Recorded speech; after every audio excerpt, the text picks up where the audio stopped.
safe to say this is a woman investor of, I feel like, our decade already. And she and I have been talking for about 7 years since she started. First interview. We were barely off the ground, and I was so grateful. So. Well, you resonated with me, that's for sure, because you have really tapped into so many of the trends that we're talking about today and living. I mean, I live with this thing, for instance. But you know, one of the questions I think we all want to know today is, did you buy the ProShares Bitcoin ETF? No, we did not. Okay. And one of the reasons is we're looking at this very carefully, the futures. There are some tax ramifications we'd like to understand more, having to do with contango, which is what contango versus more normal backwardation. Right. So not yet. We're not yet. All right, so I said that Cathie and I have known each other for 7 years, and we have been talking. When you did come on, I don't even think you had your funds launched yet. Nope. You talked with Pim Fox and myself on Bloomberg Radio. So let's go back, because how did you get here? I mean, my gut from just talking to you is that there was no plan to be a celebrity fund manager and someone that we print out a story every day about your comings and goings. So what was your plan? Well, my plan Because you've been in the financial industry Yes, for a long I've been time. in the financial industry, and after the tech and telecom bust, and then even more so after 08, 09, I began to see just incredible risk aversion, career risk, business risk, and everybody was worshiping the almighty index benchmarks. And that was not consistent with what we were doing at all. So we were becoming, I describe it as an otter duck, you know? And I also felt this was very bad behavior. I feel like maybe investing in tried and true is not wrong, but investing only in the past, I do believe is wrong, you know, because there are so many, there is so much in the way of innovation evolving, right. And I did not feel like it could be funded appropriately in the public markets. The private markets were screaming, so valuations were crazy there. The same kind of stock was selling for a fraction of the valuation in the public markets. Right. And so I felt there was an arbitrage opportunity. Many people in the public world said, "Oh, those private valuations, those are going to crash." We didn't think that was true. We thought the public market valuations were going to move up. So I felt that this focus on innovation had been lost, research lost, right. Investing lost in the public markets. And I said, we could fulfill a huge unmet need and change this misallocation of capital, which is all about the past, especially because of the explosive growth opportunities there are in the future. So tell us about, and I know there's been a podcast you've done and there's been some writing, what was the aha moment that you said, I'm going to do this differently? And I want you, if you don't mind, I mean, I know your faith is important to you, and the name of your company is ARC. So how did that play into it? Sure. So I remember walking into my home on a beautiful I get these epiphanies on beautiful sunny days when I'm not really thinking about anything. But I walked into my home, beautiful sunny day, silence. Now, I had 3 children, 2 dogs, and a nanny, and it was complete silence because they were going to all be away for 2 weeks. First time ever in this house. And I walked into the kitchen, and I wasn't happy, but I wasn't sad. It was just like, whoa, this hasn't happened to me before. And boom, I wasn't even thinking about work. And I got the message loud and clear. You have to take all of the technologies that have disrupted other industries and start to disrupt your own and focus on the new creation. It sounds like, and I want to stay here for a moment, I have faiths and beliefs that are very important to me. It sounds like your faith guides you in a lot of ways. How does it, as you look at these companies, make your investments, make your decisions? How does that play into it, Cathie? Well, first of all, in terms of that aha moment, you know, many people would describe that as the force or the universe. I would call it the Holy Spirit. And so the Holy Spirit as a guide, you know, as much as we in the financial world would like to think we're in control, we're not. There are much bigger forces in control. Some would say the Fed's in control right now a little bit. No, not even the Fed's in control. So, and this idea of the new creation. In fact, it was after I described what the ecosystem that I wanted to put in place involving social media and giving our research away. And, you know, I wasn't even thinking about going viral in the way that we have gone viral. I was just thinking, how can we get our message out? Because we can't get it out through traditional channels. Nobody believes in us. Well, if you're going to do it differently, like you're going to do it differently all the way. All the way, all the way. And so I've forgotten your question. What was the last bit of it? What was my last part of the question? I forgot too. I was like caught up with you. Well, what's interesting is, you know, I'm curious about, I was talking about, you know, how your faith has guided you in terms of the specific investments that you make, whether it's a Tesla, whether it's Bitcoin, whether it's, you know, a biopharma company. Right. So we are seeking the truth as these new technologies evolve, all of them at the same time, and cause like a lot of chaos, a lot of confusion, a lot of FUD, fear, uncertainty, and doubt in our markets. And we're trying to allocate capital to its highest and best use, do the right thing. How hard was it in the early days? And you essentially bootstrapped it, for 3 years? Yes. How hard? And you had people working at home, right? No, we all worked in an office. Oh, you all worked in an office, We worked in an office, yes. But how hard was it? That was a very important part of coming together. The bonds that we created during that time will never leave us. So how was it in the early days? We were on a mission. And you know, I never thought we were going to fail. Many other people thought we were going to fail. Right. I remember Eric Balchunas is very kind in the beginning. He's very kind and says Bloomberg follows at ETFs. Bloomberg he's I think your top ETF journalist, and he really thought we were destined for failure, and basically told me so in a very nice way, but I just didn't believe that. And one of the reasons people thought we were going to fail is here we chose a wrapper that was dominated by passive portfolios and put an active strategy in there, and people thought that was crazy. Now, after 2.5 years of no traction, effectively, I began to say, "Wow, was that a bad move?" And so we started doing separately managed accounts and so forth. But it turns out that that was a great decision because so many people thought it was such an awful decision. Right. We had so much visibility that when we started to gain traction, when the inflows started, it was like a head fake, and you know, it got us so much more attention than we would have gotten otherwise. I mean, what were institutional investors saying to you in the early days when you made your pitch? Too volatile. That was the pitch. I mean, that was the response. Too volatile. We couldn't possibly do that. And here we are. We are a volatile strategy. Right. And our response was, well, volatility on the upside is not a bad thing. Right. And last year was a good example of that.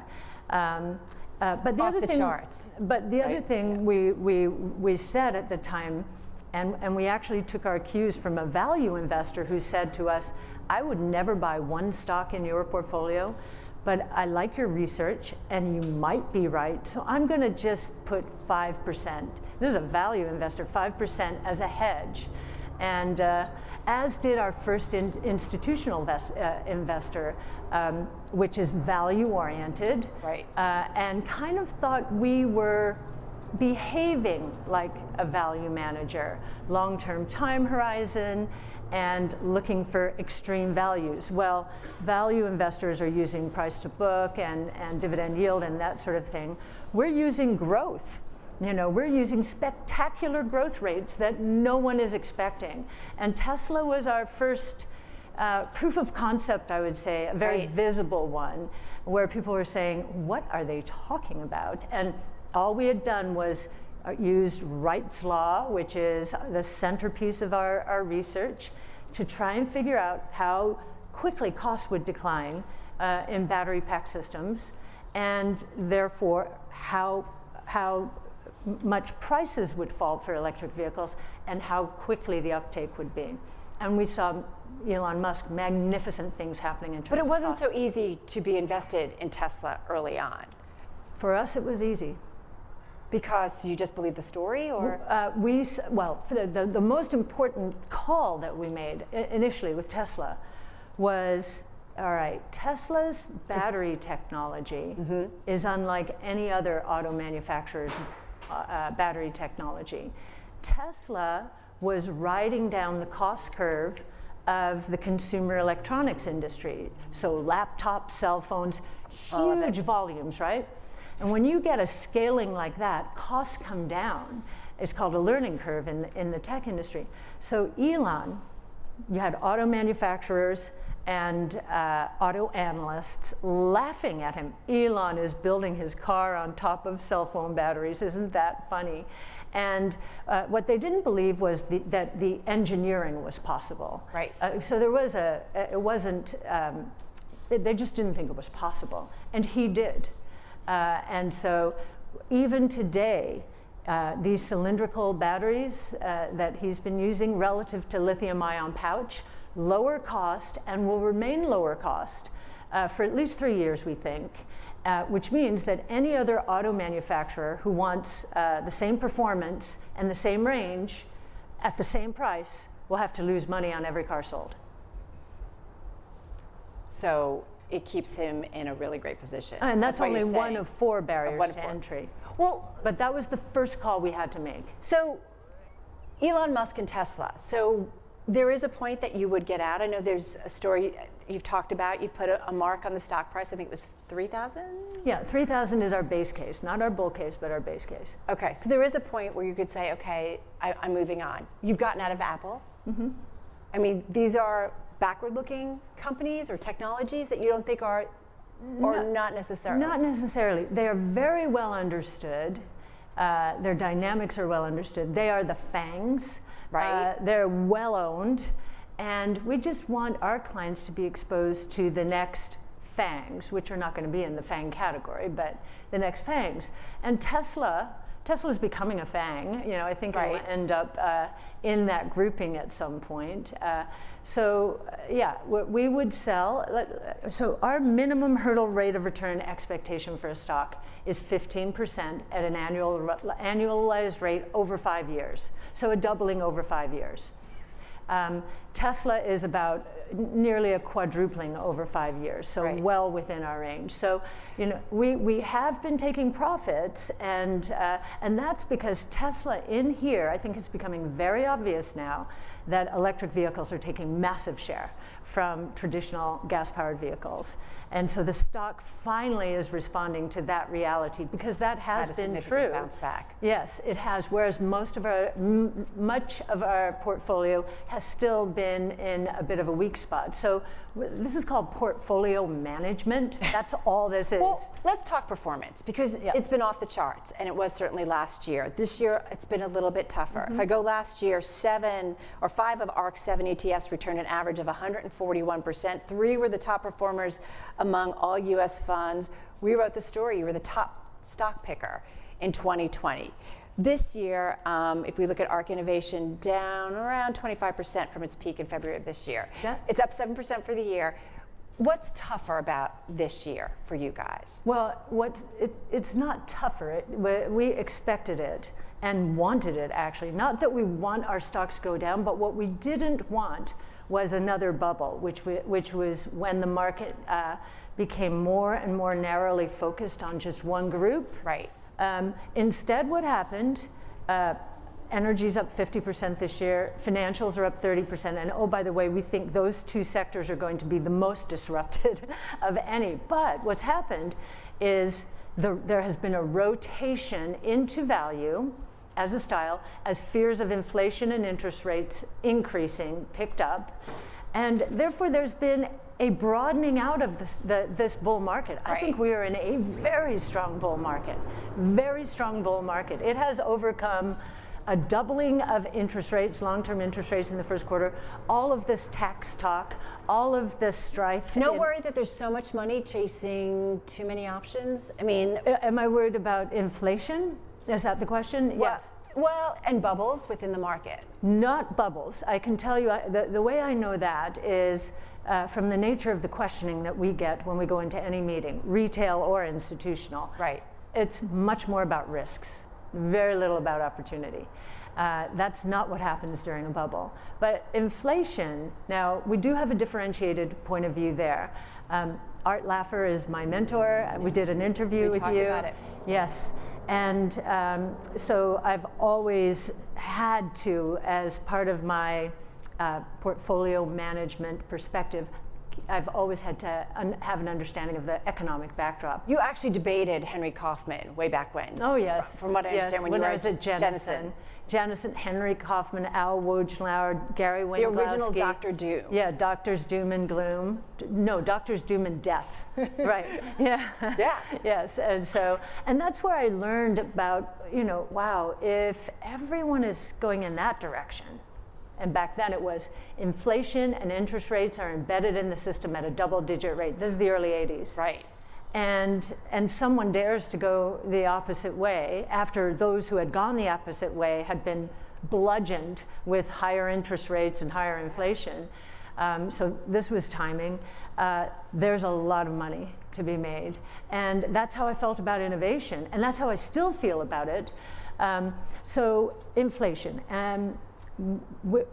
We expected inflation.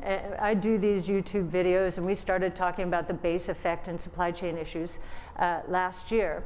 I didn't expect a second round of supply chain issues where now we have people hoarding because of Christmas. That I didn't expect. Right. And so we're getting another round of inventory building, but not in businesses, in homes. Mm-hmm. That car they bought last year is in their driveway or their garage. Auto sales, many people don't realize this, in the US peaked in April at 18.5 million units and are now at 12. Now, that is not just chip shortages. Yeah. That is, I bought my car last year, I'm probably never buying another gas car again, I'm gonna wait for an electric vehicle. That's what I think is going on, or some of what's going on. Right. So if we're right on that, then I think there's a lot of double and triple ordering in the system right now. This happens at the end of every cycle, and certainly when there is talk of shortages. Building up your inventories, whatever they may be. Toilet paper, right. Tissues and all of that, Clorox. And so I do believe that after Christmas, we will see the other side of this. And we've already seen it with lumber. So then there's an easing, you think, then? Yes. I think a lot of prices will unwind. So inflation is transitory? I think it is. I know that's a dirty word now, but I think it is. And there are two other reasons I think it is. There are two very powerful secular forces. So what we just discussed was cyclical. Right. The two secular forces, one is good and one is bad. The good one is innovation. Innovation is inherently deflationary. And because we do the analysis using Wright's Law, we can tell you how deflationary. Just to give you a sense, artificial intelligence training costs are dropping 68% per year. Think about that. Yeah, We've right. never seen anything like that. And artificial intelligence is starting really a technology war. The companies with the biggest pools of data, the highest quality data, the best AI expertise, with the best domain expertise in the genomic space, curing disease, and here's the incentive. So the human being has to set the goal and the reward system, but the machine's now just training itself, and those costs are dropping 68% per year. AI is going to be a part of every industry, and that's not the only one. DNA sequencing is deflationary, robotics is deflationary, blockchain deflationary. It's taking all the middlemen out of the equation. Massive deflation, which is going to hurt companies who haven't spent enough on innovation but have leveraged up leverage it up to satisfy short-term oriented shareholders who want their profits now and their dividends and now. not thinking longer term. I have to say, this is what I remember from the first day and talking to you and just being kind of pulled into it. What do you say? You become a celebrity fund manager, and maybe an unlikely celebrity, which is what everybody seems to write. I mean, how do you feel when someone says she's an unlikely celebrity? And they're tough on you, especially when the performance isn't there or it's not where it's been. Right. How does that feel? You know, I've dealt with this all my career, except it's usually been inside firms. I just mentioned odd duck. You know, how does it feel when your own colleagues are looking at you cockeyed, like, what the heck are you doing? Right. So it does. I'm used to it. I actually enjoy pushback because, again, it tells me we're not in a bubble. Right. And you know, as a portfolio manager, I much prefer to be climbing a wall of worry. Those are the strongest markets, and I do believe when we rotate out of value, will come back into innovation. So what do you say, Cathie, to when people say you're chasing bubbles? No, if you look at our trading, and we do publish our trades at the end of every day, we're a liquidity provider. We don't chase anything. We are not a momentum player. I was just talking about Ginkgo over there, and this is public. It got slammed 2 weeks ago by Scorpion, a new short, and just investigating the background of this person. Right. It's not the background that our 3 genomics analysts have. And so Ginkgo got smacked. It was down 50% over a few days over this short report. We were buying the heck out of it. And then today it's up, I don't know if it ended up 15 or 20%. So we are not a momentum chaser. We are a liquidity provider. Do you often have investment hindsight at all? Do you ever look at... We always learn from our mistakes, of course. Is there something you said, man, I missed the cycle on that one? I can tell you, this is why I'm paying so much attention to oil prices right now. So in 2006, after the 5 financial regulators wrote a paper together, that was historic. They were usually fighting with each other for power, right? Right. About these exotic home equity loans. We became very concerned and pulled all the risk out of our portfolio at my former firm. And then, of course, commodity prices just took off. No, it wasn't a great call. Not initially, right? In that Not initially. it was extremely painful. Right. And so part of it was oil prices just kept going up because I think between OPEC and our banks, which fund fracking, and there were a lot of dislocations, and talk about chasing on that. Well, here we have oil again doing the same thing. So I'm saying, okay, how long do we have to wait for the rotation back into our style? We had to wait it was a good 6 to 9 months then, and as the price just went crazy. It's painful, right? And it was, every day. Well, not for us anymore. The beauty of what we're doing now, at a firm that looked at our performance every day and frowned when it was below the benchmark, and frowned when we were, not just frowned, asked if we were out of our minds when it was 1,000 basis points below the benchmark. That psychologically, when you have to walk into that every day, and that kind of philosophy, you have to try and fight it. We have our own philosophy. 5-year investment time horizon, truth will win out. This is a bargain. This, I believe, our compliance department say, I believe that innovation stocks are on sale. So all that has happened in the last few months is the price has come down. That means if we're right on our forecast, that our rates of return have gone up. So we've talked Tesla, we've talked a little bit.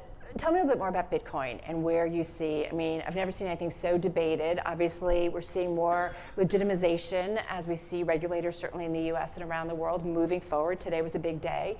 What is the long-term play when it comes to something like cryptocurrencies and Bitcoin? So Bitcoin specifically, we got involved when it was a $6 billion market cap, and here's Art Laffer again in my life and in ARC's life.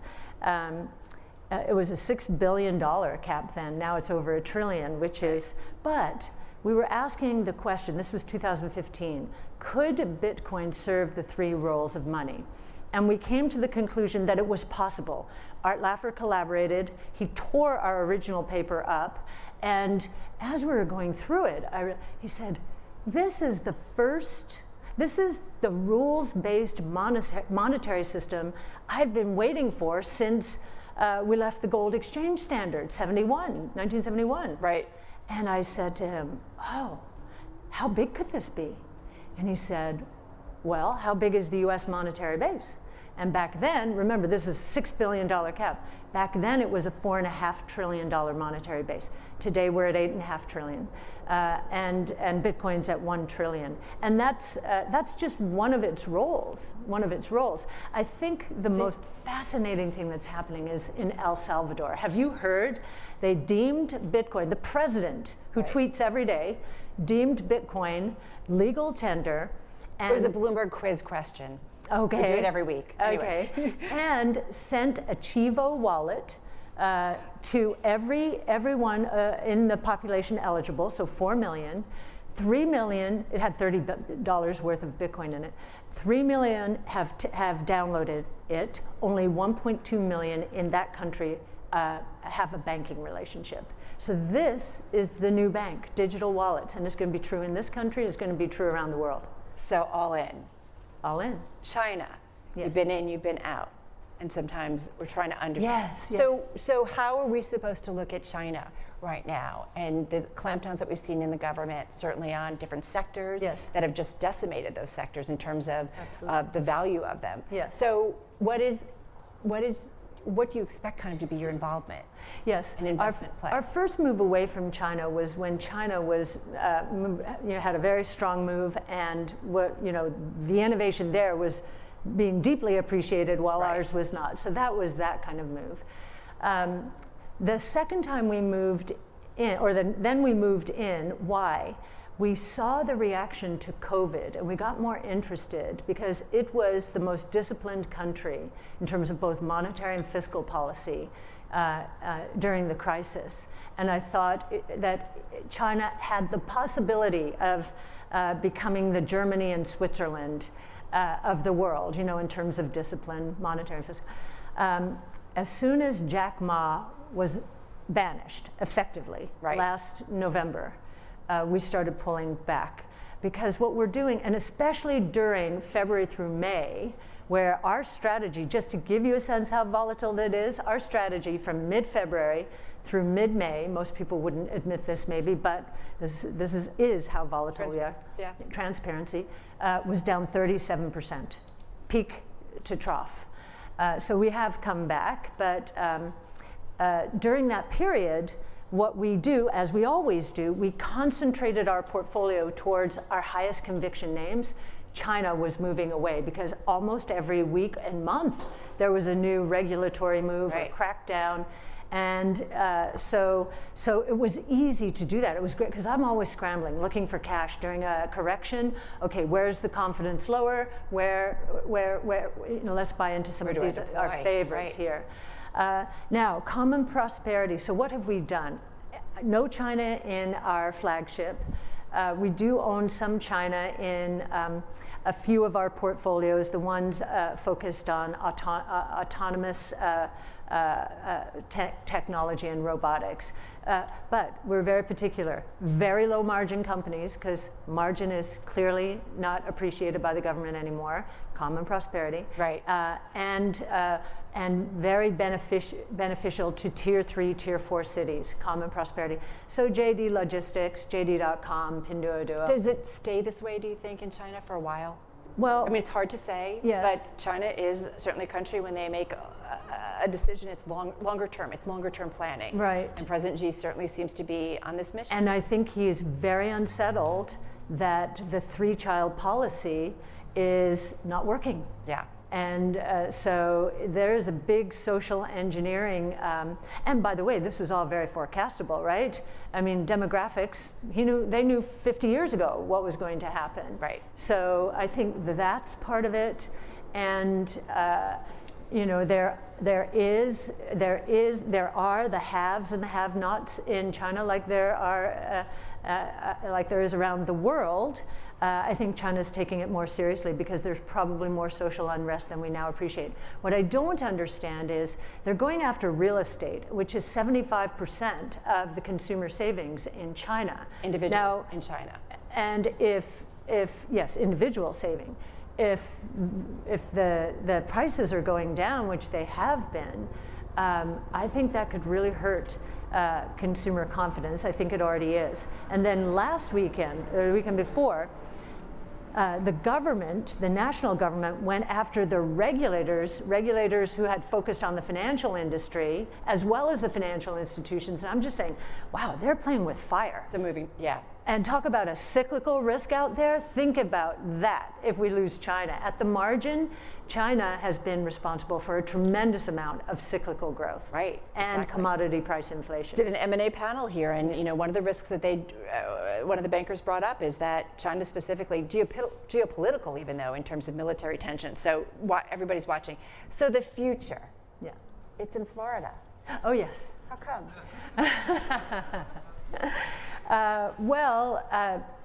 Most people would tell you there are tax considerations and so forth. Is that of course, that's part of it, of course. However, we were looking for a city that might be able to evolve into St. like Austin has. And do you think it can be Austin? Yes, I absolutely Why? do. If you have not been to St. Pete, you must go. I've now become St. Pete's official ambassador. So who's been to St. Pete? St. Pete? All right, fair amount. It is, all my life I've said, I will never live in Florida. And here I am. I went to St. Pete. It is a young, vibrant town focused on culture, arts, music, a lot of tourism, very clean, very lovely, very friendly people from all over the place. And I do think we could have something like a South by Southwest in the St. Pete, Tampa region. I think Tampa is very exciting as well. Jeff Vinnick and the Bill and Melinda Gates Foundation have really brought Tampa alive. Do you keep your analysts in New York, at home? Where they want to be. Those who are interested in pursuing a portfolio management track will have to be in St. Pete. But we have a hybrid working style. Our director of research has always worked in LA. We have other analysts in California, Chicago. So it's worked for us. It's worked for us. But as I said before, we were together, and I think going through this downturn in the market, probably being together would have been better, but it made us work harder at overcoming the lack of closeness. One of the things I do love talking about you is just kind of where your mind is going and investments. And you do look for innovative, disruptive companies, but you've been buying something like a Pfizer. Mm-hmm. I don't think of Pfizer.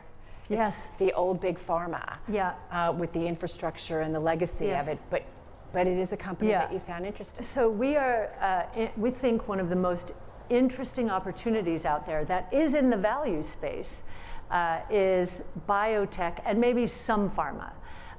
Those companies that we see embracing the convergence between and among DNA sequencing, artificial intelligence, and CRISPR gene editing, gene therapies generally, we're very interested in, because the returns on their R&D investment in the last 20 years have dropped, this is on average for the industry, from 20% to 7%. We believe with especially artificial intelligence, trial failures will reduce. There will be a reduction by at least 25%. Could be a lot more.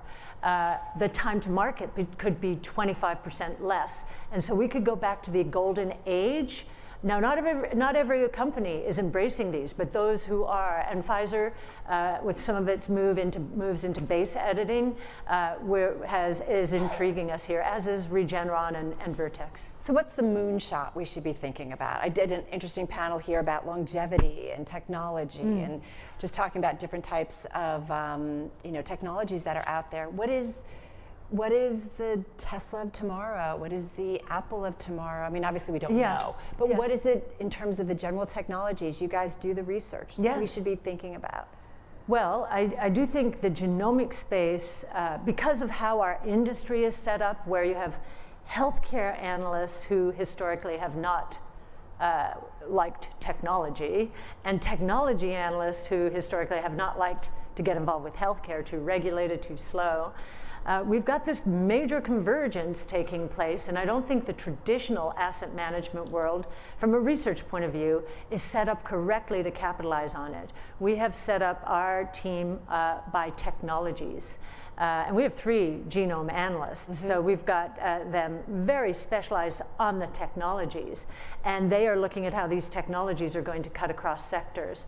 The GDP, the cost savings and the GDP creation out of healthcare, we think is going to be phenomenal. And it does feel like one space that's been very stagnant. It does. And there's one other thing, I'll just throw out a number. It's fresh and it's subject to revision, but we were assuming that in the next 10 years, artificial intelligence would deliver, in the enterprise software space, would deliver a market cap opportunity of $30 trillion, okay? From tens of billions today. Our new number is 80 trillion, and from tens of billions today. So we think that is the big new frontier, but it's going to be in transportation, autonomous taxi technology, autonomous trucks, drones, and so forth. It is in genomics, and so it's going to make these platforms come alive and evolve much faster than even we thought was possible. Right. I mean, this 30 trillion was a 2-year-ago number. Now we're up to, that's doubled. now we're almost tripled. So last question, unlikely celebrity fund manager. What do you make of the copycats? Because it just seems like every day on Bloomberg, there are your traditional Wall Street firms and your index fund managers, you know who they are, and they've got an innovative, disruptive strategy. So does that give you vindication, or do you say, I don't really want the competition, or no, great, because it just means more innovation? Well, I don't know how, we definitely welcome the competition because, again, I still think there's a massive misallocation of capital to the past. And the more to the future, the more the US keeps its competitive advantage and the world solves problems, right? And the world becomes a better place. If they have not reorganized their research departments in the way I just described, then I don't think they're really competing with us the way we're doing it. Because you do it differently. We do. We do it differently. And there are more ways to do this than just the way we're doing it. But I think the depth to which our analysts go into these technologies has never been done on Wall Street before. And that's, again, because we set up the firm to do that. So disruption. Disruption. Going to leave it on that note. Thank Cathie, you. Thank you so much. Thank you. Thank you.